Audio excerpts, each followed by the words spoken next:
Hello.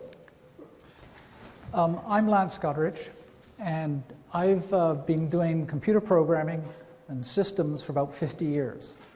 I think I first programmed my first computer about 1963. So I'm quite a lot older than I look.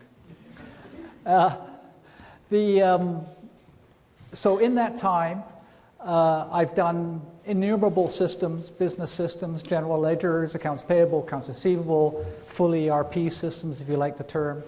And I have a PhD in computability theory, so I got the academic side covered. And also, but I'm a business person. I was CFO of a 55-person company in the 90s, which we built up. We wrote software for Microsoft and Adobe. Bits of Office maybe today, bits of our code in it, I have no idea. And so I come from a fairly deep, having started all kinds of companies in my time. I can't remember how many, various startups. A lot of them didn't do so well. Some of them did better. And so I've got a lot of business experience. So I come to this topic with what I feel is a bit of a unique experience in that breadth of covering pretty much every aspect. Okay, I even worked on aerospace programming in the Venus Orbiter program, so I covered that too. So you name it, I've done it in computers. So today, we're going to talk about, are robots going to take your job? Now this is a graphic from The Economist. Okay? Accountants and auditors, 94% chance, they say, of having robots take your job in 20 years. Okay? You're a little behind telemarketers. I'm sure it makes you feel better, right? Yeah, the telemarketers, oh, well, you know, but you know, okay. I don't know about this. I'm sure you all have, you know, you look at this and say, really? But that's what The Economist feels. So there's clearly a point here to be made. So we're going to look tonight at this issue. Now, first thing is, what do we mean by robots? Okay, we have here a nice friendly robot, looks, you know, hands and feet and that. Basically, by robots, we mean software. Okay, we're not, you know, but it's good to think of robots because they're easy to think of. Software is kind of so vague and abstract. And so I like to think of the model of a robot, but it doesn't really matter that robot is kind of a humanoid figure with arms and legs, or it's actually in a box, or actually it's running on some server in a continent away. I mean, it's all software. And it's the question about how's that going to apply. So what is your job? Okay, well, you're accountants. I have here an audience of accountants, certified accountants. Okay? Now, the accounting department in companies used to be the sole department in charge of measuring and reporting. All the way back to Sumerians 10,000 years ago, accountants or their predecessors were taking counts on clay tablets and reporting to management about, you know, how many camels they had sold, how many sheep they had, how much grain they had. And all throughout 10,000 years of history, accountants have given management what they need to run their companies.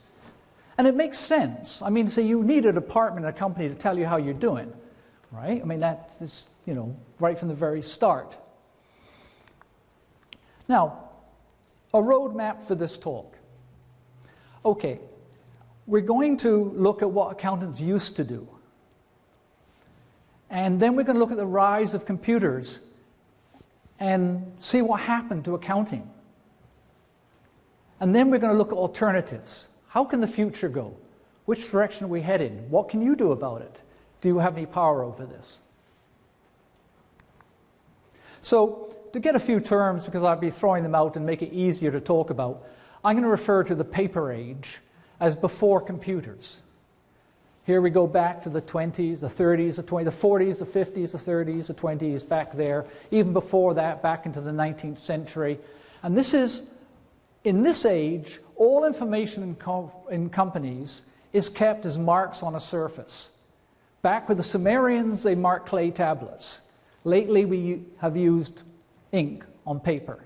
And all the information stored from an organization is stored on paper up until the computer. Okay. And that's why we call it the paper age. Now, well, I'm also going to talk about IT people occasionally, throw their names around. And I'm talking there about the whole ball of wax of the IT sector. Anybody who's a programmer, systems analyst, somewhere in IT, just all IT people. And then I'm going to be talking about accountants, and I'm going to use a term a bit looser. When I say accountants, I'm not necessarily meaning certified people like yourselves, although definitely includes you, but I'm talking about the whole business side of people who keep track of things, the staff people who aren't necessarily certified. They're bookkeepers perhaps, they're office workers, all those kind of people. And I just lump them all together as accountants, accountancy, accounting. Okay, now how do IT people see the past? Okay, now starting very early in the computer business, I got to see the whole rise of computers. When I started, companies were just transitioning into computers. In fact, even before that. Okay. When I talk to IT people about the past, they really know nothing about it. Right? They don't care about it. As far as they're concerned, the past was small systems, small kind of offices. They were doing very slow. It was very slow and cumbersome and very primitive. And they just dismiss it. I've had several talks with programmers and that. They're not interested. They were never interested in the past. They never thought the past had any lessons to teach them, which is always a mistake, right? Anytime you think the past doesn't have lessons, you're probably going to get a lesson, right? Now this is a Metropolitan Life Insurance Company, 1906, okay? They handled 10 million records. $400 million of insurance. Now, this is in an age where you get a steak dinner, soup and dessert for 15 cents. Today, that is equivalent to $10.5 billion worth of insurance. They had large data in the past, right? Millions of records. The bonus records of the American government after World War I paying the soldiers, they had tens of millions of dollars of bonus payments to pay out. And they kept track of it accurately and on time. But you can look, you can see we got lots of people. This is a people-driven system, right? Stretching into the back. We don't have these kind of staffings these days. I'm sure not many of you have this kind of staff working for you. Okay.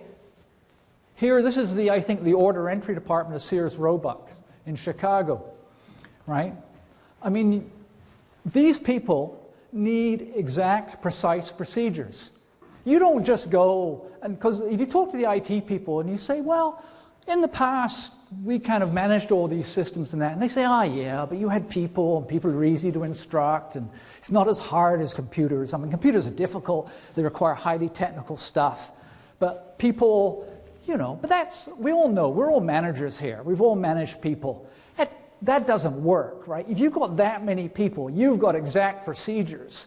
You can't afford to have people kind of going on their own and using their own intuition and common sense or whatever human abilities that, they have. You don't want those human abilities. You want robots. You want people who get there 9 to 5, hour for lunch, 2 coffee breaks, and work every other second doing this mechanical job. Take that supplier's invoice, go to the accounts payable ledger, credit it, go to the expense ledgers, debit, debit, debit, debit. Go back, get the next one. Repeat. Right?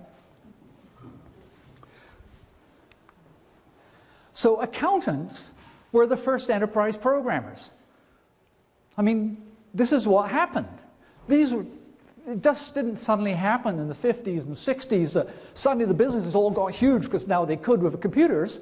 They didn't change that much. I mean, they automated, sure, but they were the same businesses. The sizes grew at the natural rates. So they handled all the big problems before computers that they did after computers. Now, maybe we can handle a bit more now, but they handled it. You can think of these systems. You think of a giant corporation back in the day, in the paper age, into the mail rooms and the telegraphs came all these flow. It bubbled up through the building, going from department to department, following these procedures, going into ledgers, going to sub-ledgers, into ledgers, going into financial statements at the end to give to management. Right? This was a huge system programmed by the accounting department, because the accounting department was the department responsible for reporting, measuring and reporting on the organization. That's what they did. That's what accountants have always done. Right? And this is, so accountants were the first enterprise programmers. So today's problems are very much the problems of the past. I write systems, okay? I'm always writing code. I've been writing code for 50-something years, right? In every language you can possibly imagine. Nowadays, got some, I don't know what we do now, Java, PHP. The problems I've noticed haven't changed much in 60 years. Synchronization. What's synchronization? Well, synchronization is when you've got a synchronized task. Let's take an example in the accounts receivable department. Accounts receivable department has people writing invoices. You write invoices to the client, but you've got to number them. Now, what do you want of an invoice number? Well, it's got to be sequential and no gaps. You know, it's pretty crude if you have gaps in your invoice numbers. They certainly make auditing difficult. What happened to those other ones, right? You know, so you don't want to do that. So how do you do that? You've got 50, 60, 70 people writing out invoices in your accounts receivable department. Okay, so what you do is you have a numbers desk. When they finish writing the invoice, they go to the numbers desk, put it there, and the person that numbers takes them one at a time, boom, stamps a number on them, right? Sequential, no gaps. Okay, we do exactly the same thing in our computer programs, except we call it single threading. Of course, we're computer people, we have to have fancier terms, right? You know, for everything. You know that, you go into meetings and the computer people are always using fancy terms, right? I know, it makes us feel better. Okay. Indexing. That's another thing. We have, in computer systems, we get millions of records, say. Well, we've got to find our way through them. We build indices, like everyone. Well, just like they did in the past, right? They've got to find stuff. They need indices. Every one of these circles is a different subset of data. You've got to find, how do you go to the right one? You've got to have a whole system for doing that. If something comes in and you have to look it up by name, address, you have to have ways of doing that. And they did all that. So the accountants solved all the same problems that computer programmers, systems analysts are solving today, except computer program systems analysts are doing it in some fairly abstract computer language. They were doing it in human procedures. Filing data, persistent store. We do that in computers, of course. We put things down to the hard drive. We can't leave them in memory because memory is volatile. You turn the power off a computer, memory's gone, right? So we write to the hard drive, called persistent store, although these days we're using solid state drives, but same deal. Okay, they did it on paper. Millions of records, all kept on paper, right? So programming in the paper age. Well, you hear a lot today about algorithms. You know, Google has algorithms. Oh, their search algorithm, that's their secret sauce, is their algorithms. In fact, you can't phone Google and get a person. Right? You know, they deal with you with algorithms, but they won't deal with you with people. Because that's the whole shtick, right, is algorithms, computer programs. What's an algorithm? It's a fancy word we've tossed around. An algorithm is very simple. It's a step-by-step procedure to get simpler steps to do a more complicated one. Okay, so you take simple steps, you arrange a procedure, do this, do this, do this, if that, do that, else do that, and you have a procedure. And that's an algorithm. So procedures are algorithms. The procedures they gave their people in the past were algorithms. Right? They construct, just like I do. When I'm programming computers, I'm constructing algorithms all the time. Sort this and to reorder that and do something fancy with that, look up that. It's an algorithm. They used to do the procedures in the past. I used to, when I was a young summer student, back in the 60s, I was working for a pulp and paper company in the summertime, working in a computer department. And next to me was Roy, an ex-British paratrooper, who was in charge of procedures. And he had the policy and procedures manual, and it was his job to make sure all the procedures were up to date and would do what they were meant to do. In other words, were they programmed correctly?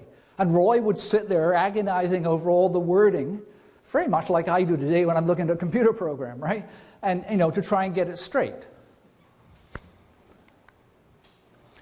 So accountants at this age, in, let's say, the 40s, around there, were at the zenith. They were totally responsible for all systems technology. All the trade shows, accountants went to them. There were no system people. They were accountants and accounting departments and all those ancillary stuff, as we talked. If the salesman came with new technology, they took the accountants out to the golf trip, right? I mean, you're the ones who got the lunches, right? Because they wanted to sell you the neat new machine, right? And accountants made the decisions. They had to incorporate that technology into their systems, into their procedures. And they had to deal with technological changes all throughout, say, all forever, but let's look at the first half of the 20th century. They brought in adding machines, they brought in ledger card machines, all kinds of technologies came in that they had to deal with. They had to choose them, select them, evaluate them, put them into their systems and make sure that everything worked okay, that the system flow and the results, the financial statements and the other management reports all worked. When I started working for a company, I think in the 70s, the accountants were incredibly powerful. I was working for a company that had all these branches, and each branch was a profit center. And the accountants in each branch, they were important people in the company.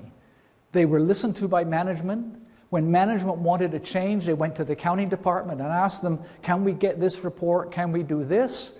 If there was a new billing procedure, like you want to start doing progress billing or some kind of tranche billing or something like that, it was accountants who decided that was a good thing to do or not, and they implemented it, right? I mean, the accountants were very powerful. I mean, I lived in fear of the Calgary branch accountant. I was just this small ex-university person, and he was a powerhouse in the company, right? And a formidable person. And was incredibly well respected in the company. I think that was the zenith, right? Now, one important thing is management information. Management information is the crown jewel in all of this. He who reports to management has the ear of the king. When management wants a report, they went to accounting, okay? And accounting would set it up. So say management said, we need to track our sales by geographical region. We're growing, we want to make sure we, start to see where we're getting our sales from, that kind of thing. They would have gone to accounting back in the paper age. Accounting would have said, okay, and they would have instructed the accounts receivable department to start keeping some kind of ledger ledger sheet for every geographical area, and every time they recorded an invoice, they would have put it into that ledger sheet, and at the end of the month, when they closed the books for the month, they would have gone and accumulated all that and produced a report. How much sales by this region, how many sales by that region, right? Now, that's not quite the case, right? Where does management go now? Probably to the systems department. Accountants were vital, okay? I'm sorry, the only picture I could get of accountants that looked, or people that were men smoking, white, males smoking in a room, but there you go, it was an age, right, And they were right in the management structure. They were line management, essentially, and that's how they were considered, and they were very powerful, and they had budget. Never to be neglected in an organization, right? He who has the budget, well. So what happened?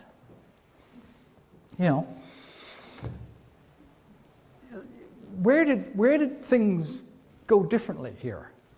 Well, technology came in. Now, this is not new. Technology had been coming into accounting departments for forever, right? And certainly in the first half of the 20th century, as we said, all these adding machines and other technologies all came in. I can remember several salesmen. I was running a company. I started a company, and they're coming by trying to sell me these accounting machines of various kinds, ledger machines and this kind of thing, right? And, so that wasn't. We had the unit record error.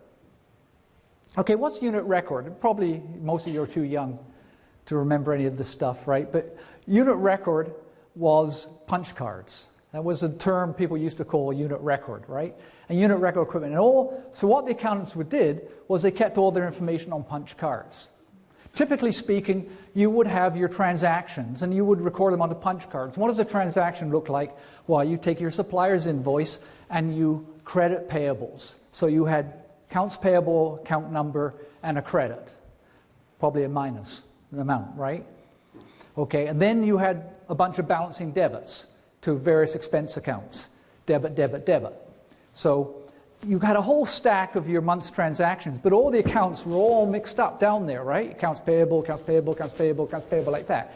So you had to punch those in. Well, this is a program of a key punch machine, and you would program this with special characters, so it would skip to certain columns, and if you hit a certain key, it would duplicate, and you could set all that up in this card, which was put in the drum, was then read by the machine as a simple program. Who did that? Well, the data entry operators, which were part of the accounting department. The accounting department ran that, all that. So that wasn't much of a change.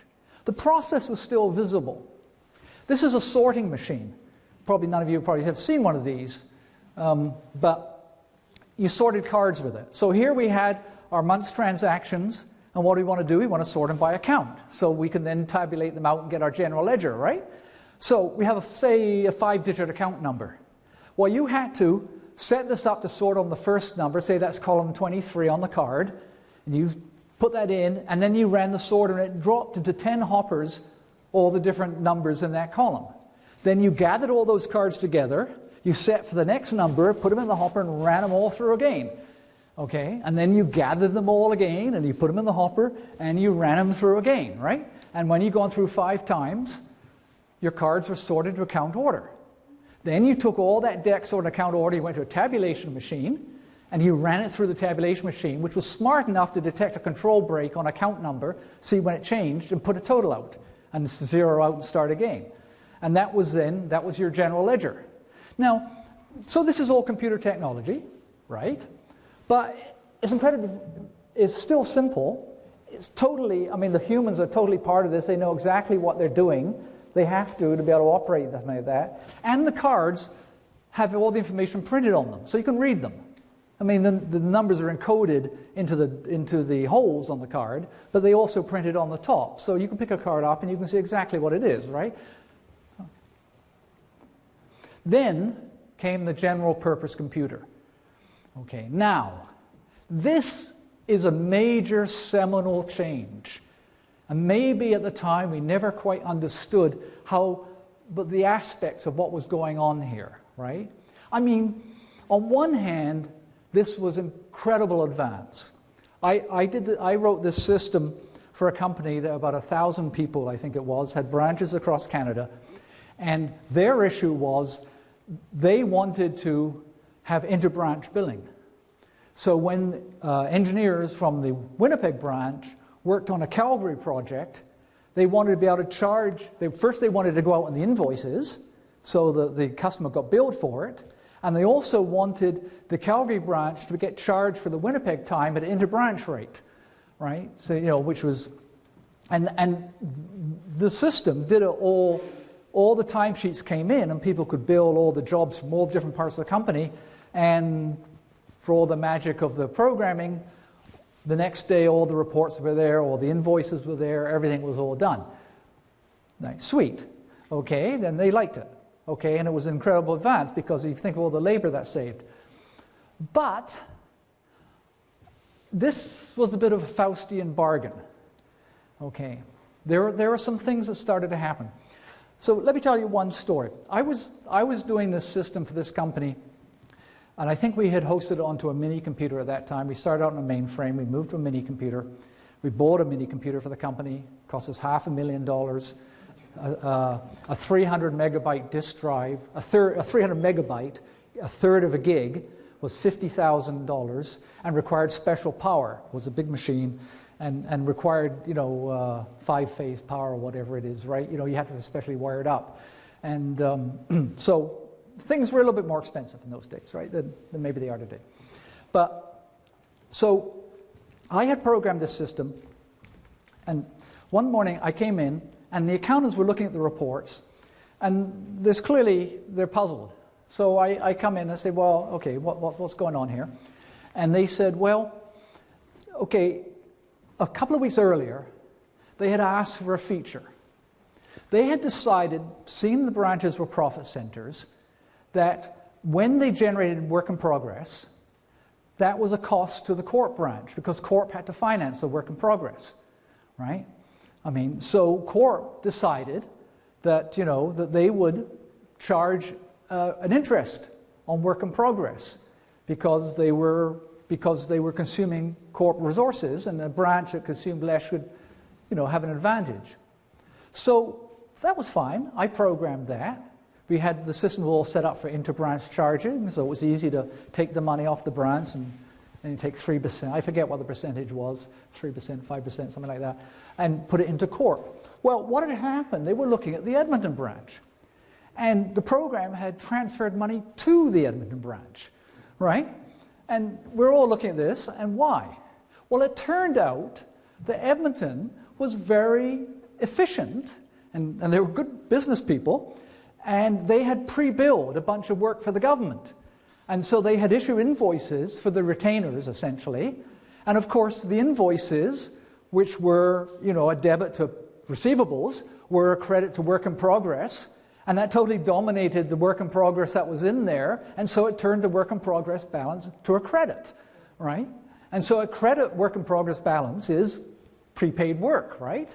And so, of course, in my mathematical way, I just multiplied it, and it reversed, right? And sent the money from Corp to the branch. And they all looked at this, and they said, well, that's not quite what we meant, And I said, being young and brash at the time, right? I'm a mathematician. Well, it's mathematics, right? You multiply two numbers, you multiply a negative number by a percent, you get a negative number, right? And we gave them a negative amount of money. Or we took a negative amount of money from them, which is giving them money, right? And they said, well, yeah, okay, but that's not quite what we meant. And so the CEO came down, and the CFO, and everybody's sitting around talking about this. And there's a whole dimension to this now, this political, and a whole dimension of system. Okay, on one hand, the system is that to correct this, they would have to journalize it out next month, right? Because we had a monthly run. They would have to wait a month and leave the money there and then journalize it out at the end of the month. Okay, but these branch managers, it was an employee-owned company, so the branch managers were part owners, very powerful people. They were on a profit basis, so they were largely did what they wanted to do. They were responsible for profit, so it was hard to tell them what to do. It was very difficult to take money back from them, right? They owned it. They earned, yes, well, that's what they thought too. So in the end, everybody thought, I said, well, they'd stay with this. And they said, that's what we do. We leave that. So I went away from that, and a realization hit me at the time. I said, well, I just changed company policy, right? They never meant to do this. But with my system stuff, I changed company policy. And I thought, well, this is like, the implications of this, I could start to see, well, systems, when there's this miscommunication between accounting and the business side and the IT sector, this is the kind of thing that happens. And in fact, it's got worse. If we look today, we see all kinds of companies putting in systems that they're changing their procedures to fit the system. I see this all the time with ERP systems. I read something about the University of California, and there was a whole set of minutes of their meetings, and it was quite interesting because you don't often see inside, those kind of meetings among private companies, but in this, where they had decided their whole payroll thing, because the new system did it a certain way, they would follow that and stop doing it the way, which is a better way they were doing it, and do deductions and benefits differently, because the new system, it was too expensive and hard to change the system. It was easier to change the organization.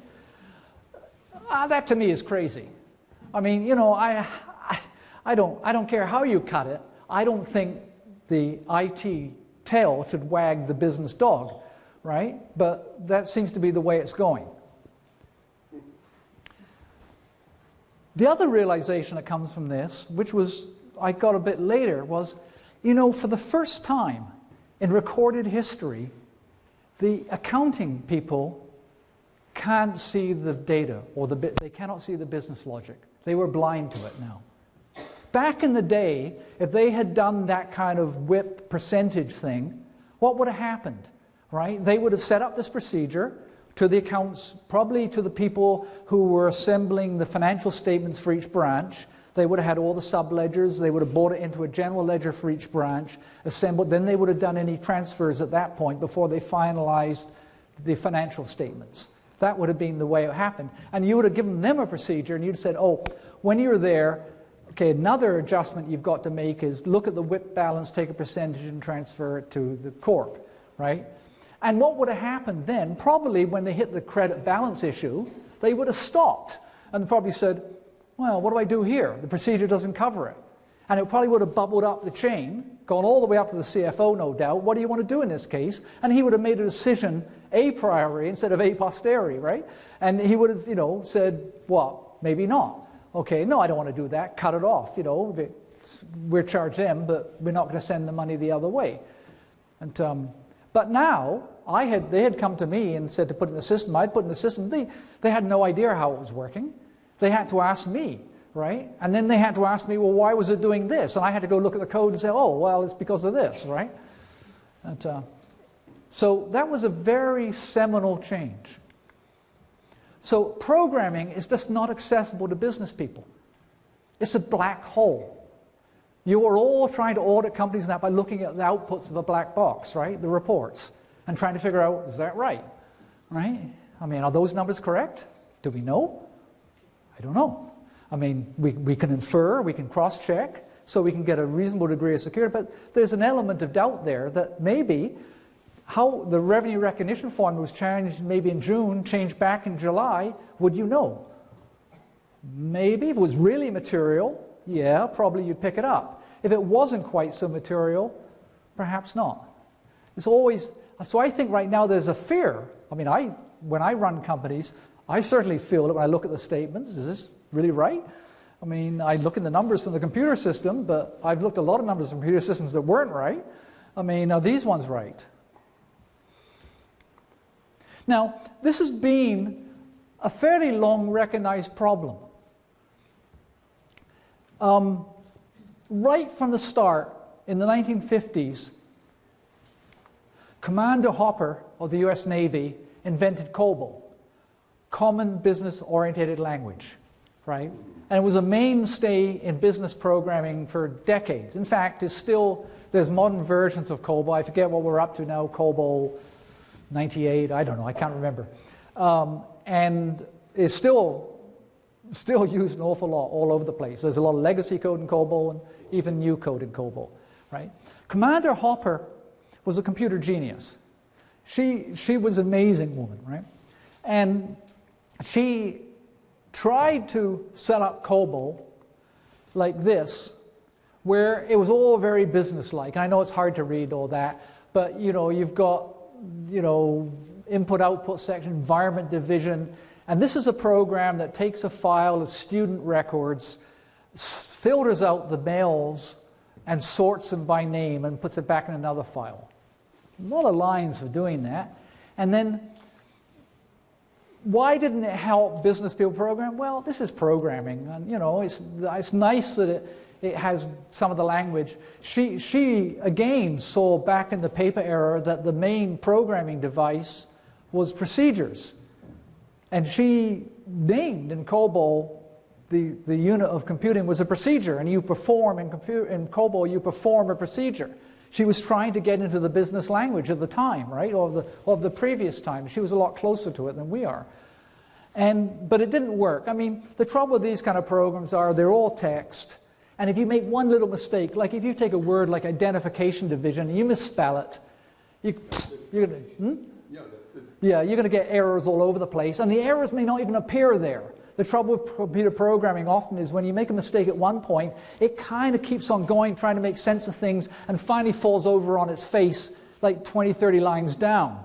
And really half the trick of debugging and programming and that is you've got to look at that and you've got to say, well, what does that mean? It doesn't like that, but that's probably caused by that, by that, by that, by, oh, maybe that, right? And that's programming. And clearly, average business people are not, unless you're trained for it and you spend most of your time doing that rather than real business stuff, then, you're going to do that. So looking at so COBOL was a great advance. I don't want to try and diminish her achievement there, because she took programming for business from something called like assembler language, which is incredibly low level and very hard to do anything businessy in, and gave us a syntax and a semantics that really made it a lot easier to do. RPG was a language developed by Germany by IBM. And they tried to say, oh, it's all about reports. And they had these big report sheets with logic on the margins, suppress this line, do this, do that. Whole systems have been built in RPG. Again, it was a nice attempt, but it only really worked for programmers, right? I ran a department once that I inherited that had all RPG, and they were all programmers, and we were working on an IBM System 38 or something like that, and IBM had a whole set of machines running RPG. Again, it was nice. They thought maybe it would be more accessible. Never really panned out that way. It was a useful language, but didn't really satisfy the dream. 4GL languages came out in the 70s or 80s, and I don't even know what they are really. I'm not sure what 3GL was, so I think COBOL was meant to be 3GL.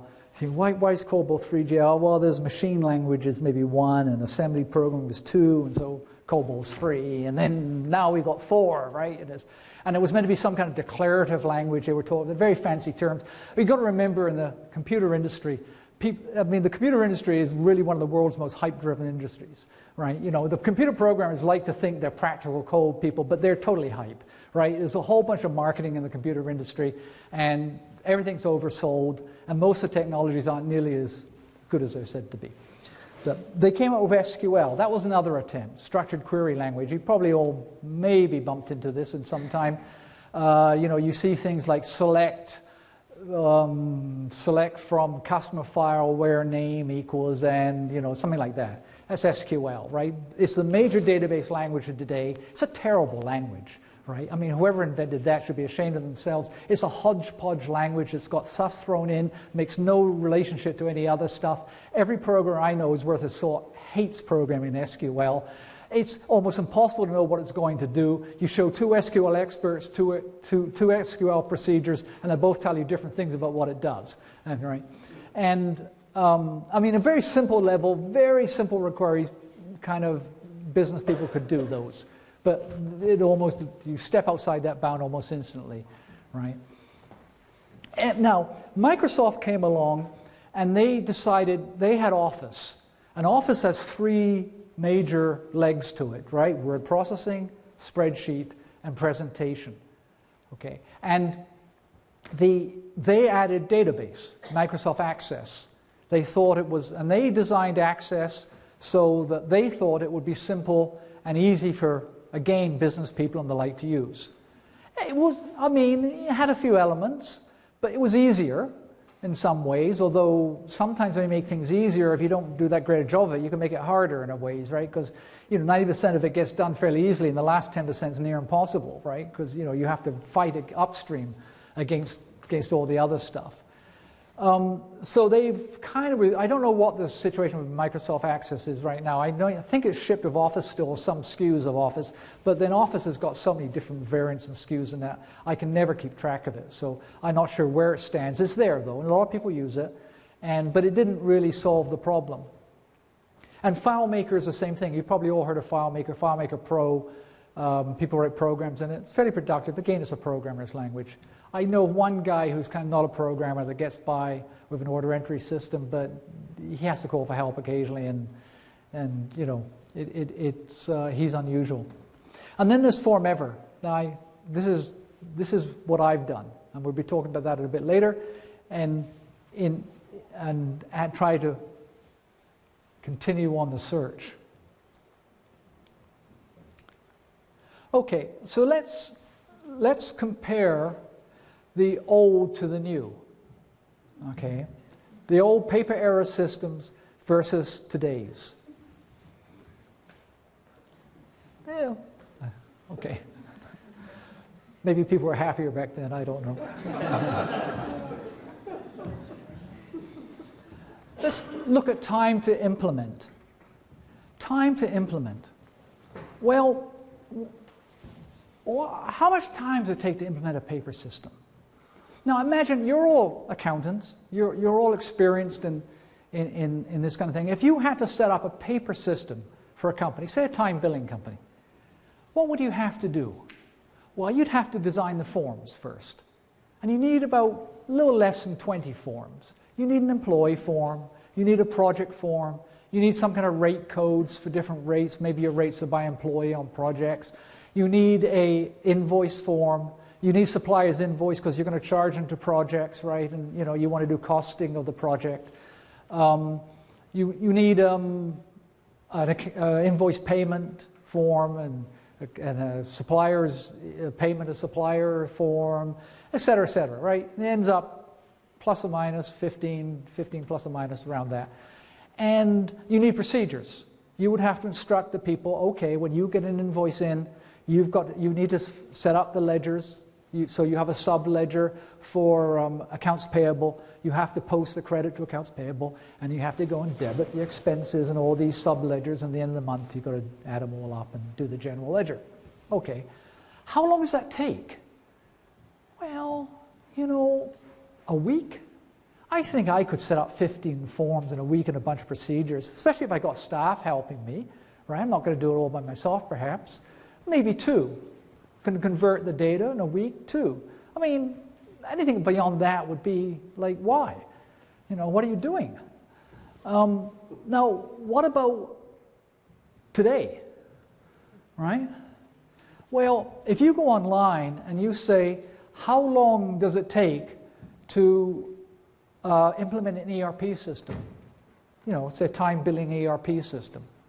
Well, what the answer I've done in researching around is they say 6 months, but I don't really count on that, right? I mean, 6 months is kind of optimal, and the kind of the way things are worded is, forget it, right? You're never going to see that. That's only if, on some other planet you're going to see that, but not here. So, a year, perhaps. I've certainly seen companies. I went to one company in North Van, and they were trying to replace an ERP system, a little light manufacturing company, and they were being quoted $1 million in a year, basically, which we all know about software estimates. You probably double that, right, in both regards. So now maybe after a year they'd have something, but it'll probably take another year to clean it up. I mean, so the time to implement has not done well. Today, we are not doing well on that. Easy to change. Well, paper systems are easy to change, right? Let's suppose back in the day, you're in some jurisdiction and the government comes up with a postal code, right? Like the zip code in America, which I think came in the 50s, and like our postal code, which came in the 70s, maybe. I'm not sure. But let's suppose you're back in a paper system and the government does that. Well, that's not particularly difficult. You've got all these client forms, and you now have to put a postal code on them. So you add a field to your client form, and you probably get some staff to go to your file and go, say you've got 2,000 clients, and go through them all, look up the addresses, and figure out this new postal code and add it to the form. Then you're kind of done, right? Now, if you go to make a simple change in a modern system, I mean, how many of you have ever asked for a simple change that's taken a long time? No? Yeah. How long? 6 months? Sure, if we're lucky. Yeah, well, I mean, just a simple change, like a report change, a new line, something like that, right? Yeah, I mean, I think everyone's had that experience. You go to, these days, you go to the IT department and you want to get a change done, and oh my God, well, it means we have to renormalize the database. We got, it's all in third normal form now. We've got to put in fourth normal form, and then of course there's the, the inverted indices that have to be done, and the foreign keys, and we've got to do this, we've got to do that. And before you know it, you're back. Okay, I don't really need the change, right? It's just a header. I can cross it out and write in by hand easier, right? I mean, that's often the case. Okay, computer systems are really hard to change, less so. I have seen all kinds of things happen with systems. One case I saw was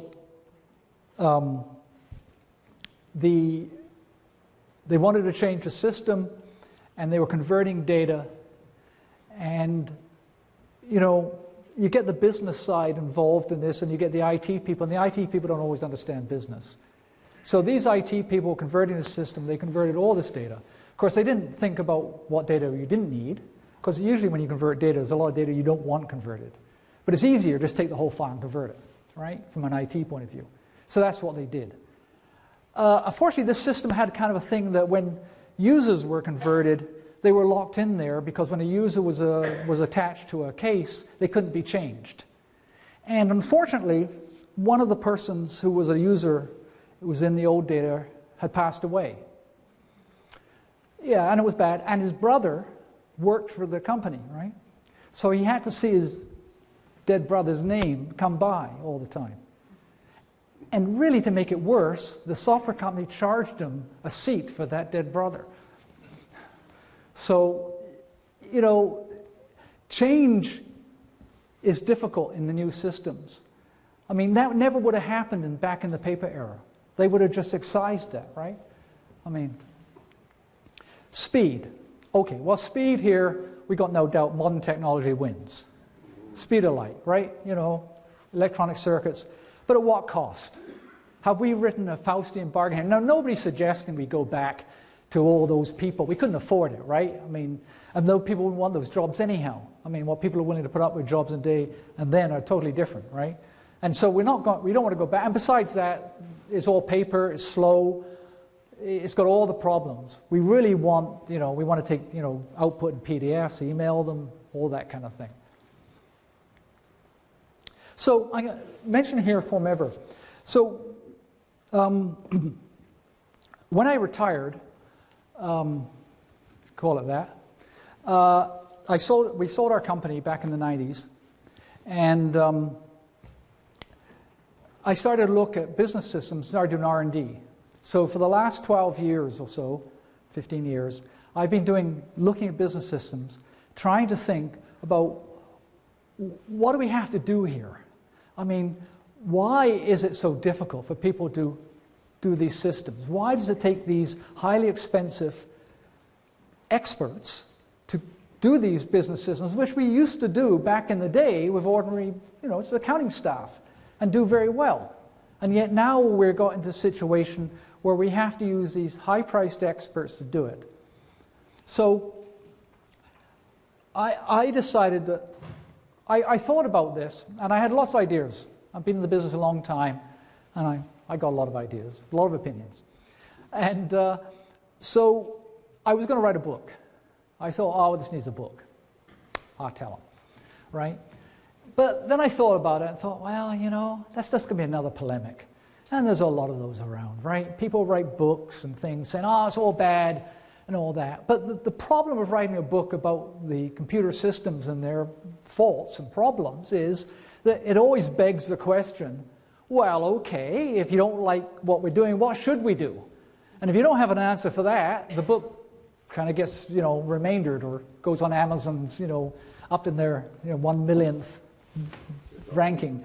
Yeah, and it dies away. Alan Cooper, the inventor of Visual Basic from Microsoft, wrote a book, The Inmates Were in Charge of the Asylum, which was all about programmers running things.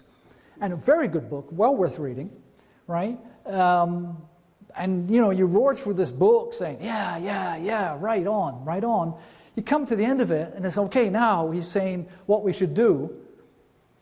Prescriptions are kind of vague. Well, there should be more design people working with the, okay. And so everyone just, that was nice. It was an interesting book, had a nice catchy title. There it went. So I thought about that and thought, well, I don't want to do that. I mean, the only reality in software is software, right? Linus Torvald, who's the inventor of Linux, right, which you've probably heard of, the free operating system. He's quite an abrasive character and doesn't really suffer fools gladly. And his comment was, talk is cheap, show me the code, right?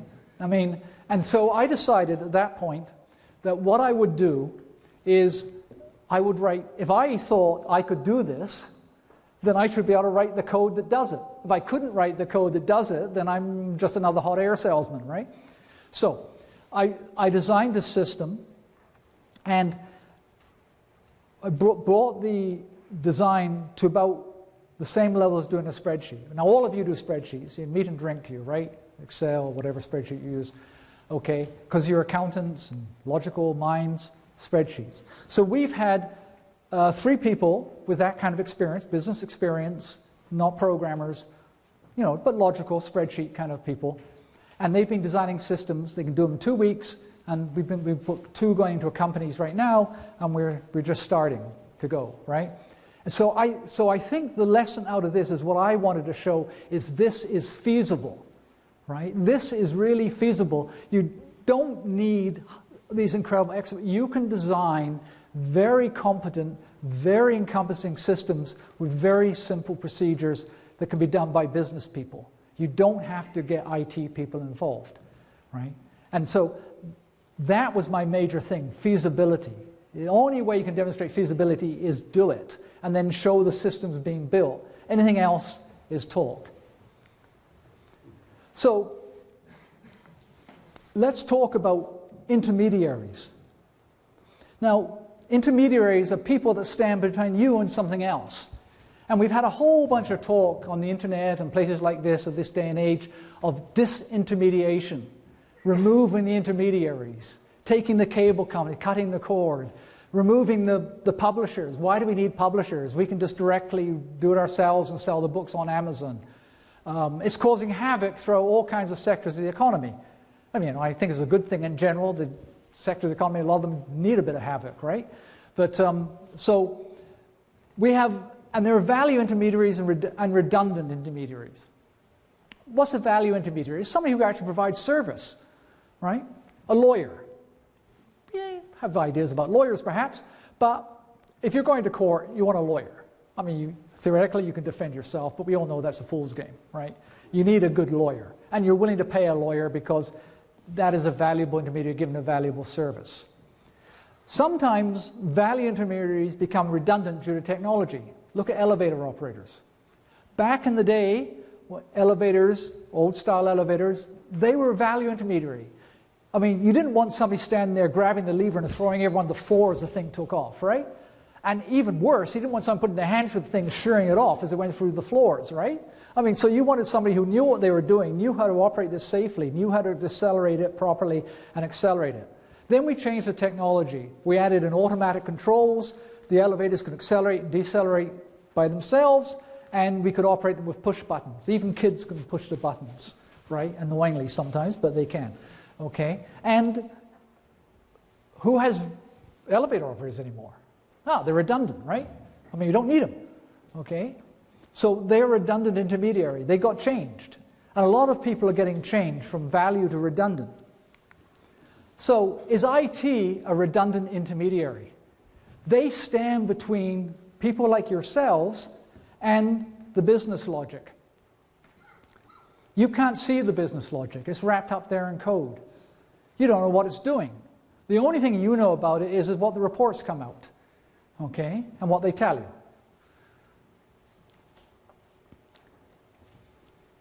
Now, do we need them?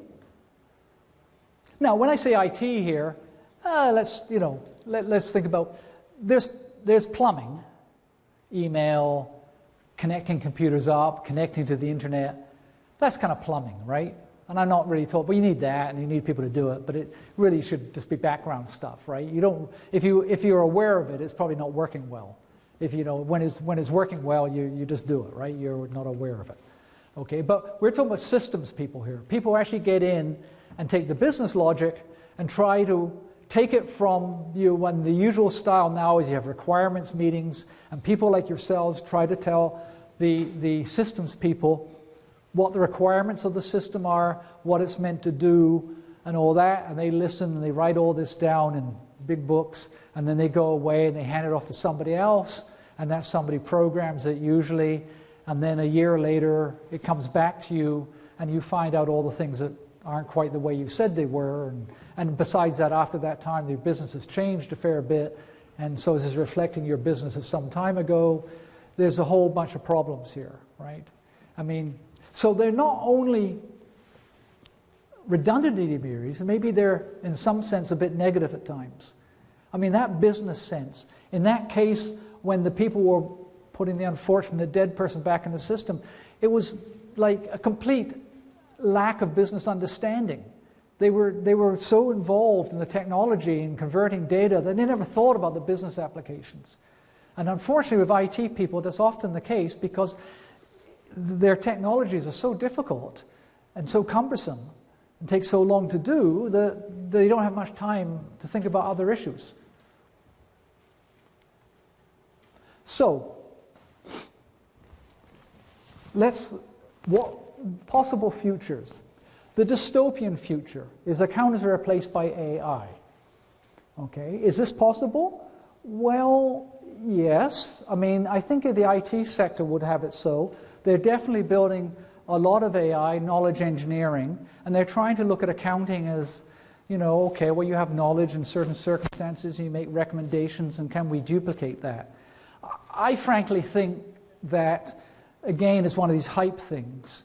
The IT industry likes to say that they're a lot further ahead than they are, right? And certainly when it comes to like artificial intelligence and things like that, it's not so well developed, but give them time, unrestricted, they keep pushing at it, and even if they do a bad job of replacing you, you're still replaced, right? I mean, so it doesn't really help you that they don't do it well.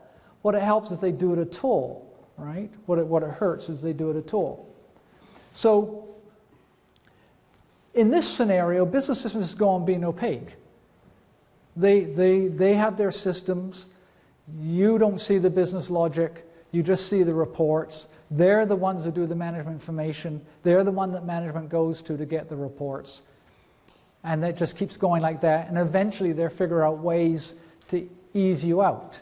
Because, you know, every sector wants to keep their right and charge a rent to the rest of the sectors. Now, the utopian side is that you control the computers. Okay, that you control the business logic. Now, I think this is perfectly possible. Okay, and if you don't, it's you either do it or they do it for you. Now, I think from ever, we've demonstrated feasibility. I'm not saying this is the be-all and end-all, but it's feasible. And it's certainly the systems can be done that way. And it should be the business people. Having people translate your business needs and having to translate in a different language, having an interpreter there, if you like, a translator, is just inefficient. It's not the way companies have been set up for thousands of years. It's clear you only want one department that does measurement and reporting. Okay, you don't want two departments. We now have accountants doing financials and all that, and we have the systems department. And what are they, right? What are they bringing to the table? Okay, well, they're bringing some knowledge of systems that they built in the first place to require knowledge, right? I mean, it's a bit self-perpetuating. Okay, now, agreed, the technologies have come along, and they were difficult in the start, and they've been, you know, and they've been kind of keeping up with this technical difficulties. But I think, you know, the time has come in the 21st century here that we have the technology that we don't need these system people between us and the business logic. Okay, how can you audit a company if you can't audit the business logic? I mean, you've got to be able to go in the day, in the paper era, if you came in to audit a company and you didn't really like the way the revenue recognition was being done in the accounts receivable department, you'd go down to the accounts receivable department and see what they were doing. And you'd look at the procedures and you'd say, well, when you take this and you do this, this is the calculation you do. Is that right? Yeah, no, maybe, whatever. Okay, so you can't do that now. That calculation is now locked up in some code and God knows what language, right? And trouble with, again, another problem with system people, and I'm one so I can say this, right, is that we're incredibly experimental. We like new things. We're actually we're attention deficit disordered most of the time, And we were always trying new technologies because we always believed the hype, oh, this technology is great, and we code this in Groovy or Ruby on Rails or JavaScript or Java or PHP or you name it, right? You know, then it'll be better and we'll be faster and all that. And so I've seen so many cases where the IT department has taken a system, and because some programmers had a favorite language that they read about in a magazine, they've taken the department all the way down this trail. And you people aren't aware of this, right? Because you don't know what's going on. Is it right to use JavaScript? Well, I don't, do you know? Is Java a better choice? Is PHP a better choice? Is COBOL a better choice? Is Fortran? Is whatever? You don't know because you can't see the business logic. You don't understand it. And how can you audit the company? It's very difficult if you don't know the business logic. So the IT stands between you and the business logic right now because of the technologies they use. Don't want that. You've got to be the value intermediary. Okay? You have a client, whether that's management or an external client or whatever, and you should be the ones, just like in the old days, who is measuring and reporting.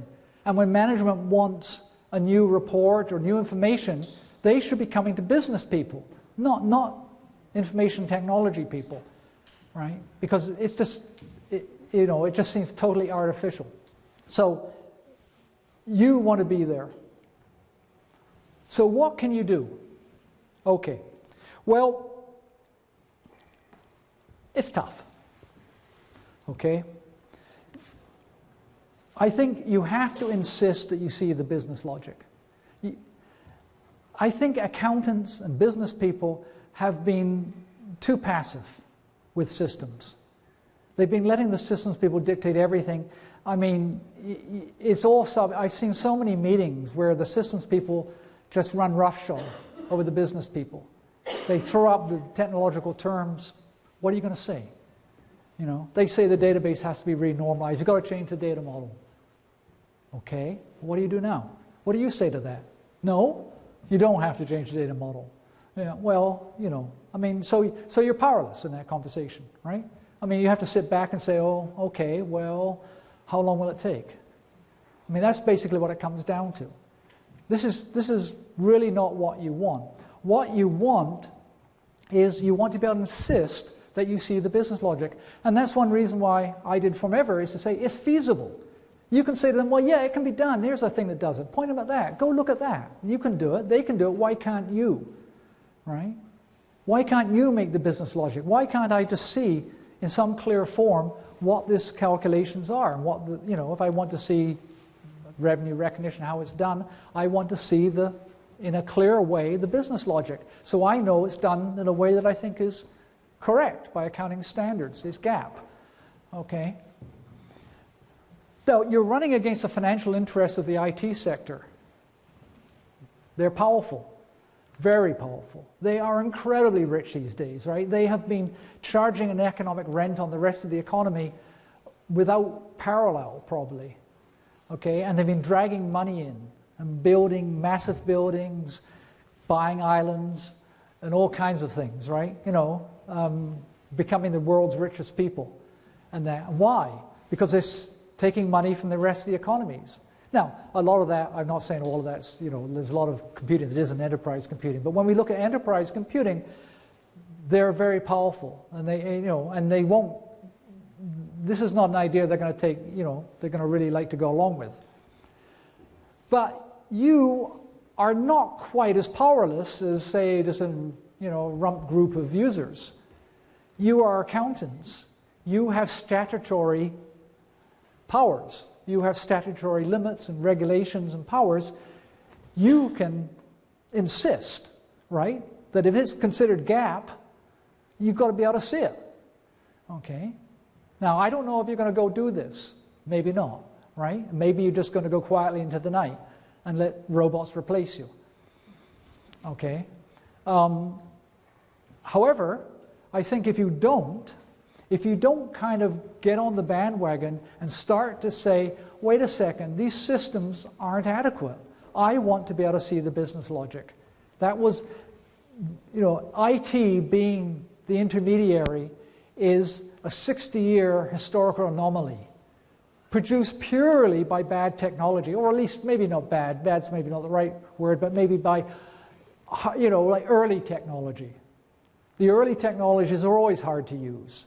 They're always more difficult, right? We know for all our technologies that we get, I mean, back in the day when cars first came, you couldn't drive a car. The only people who could afford cars were rich people because they're very expensive, and they took mechanics with them, right? And on the right-hand side would be a mechanic, and when the car broke down, which inevitably it did every 10 miles or so, the mechanic would get underneath the car and fix it and bring out his toolkit and fix it. And that was early car technology, right? And it was difficult and expensive and required an intermediary like a mechanic, right? You couldn't actually run the car yourself because it was just too difficult technology. That's the situation we've got today with IT enterprise technology. It's difficult, it requires specialists, it requires these intermediaries, and they aren't really necessary, right? And they're only necessary because of the early technology that was, like the cars, difficult and expensive and hard to use. But now we're slowly starting to move into an era where we can do this, that we don't need IT people to enterprise, that the business people can do their own systems. So that's my rant. Thank you.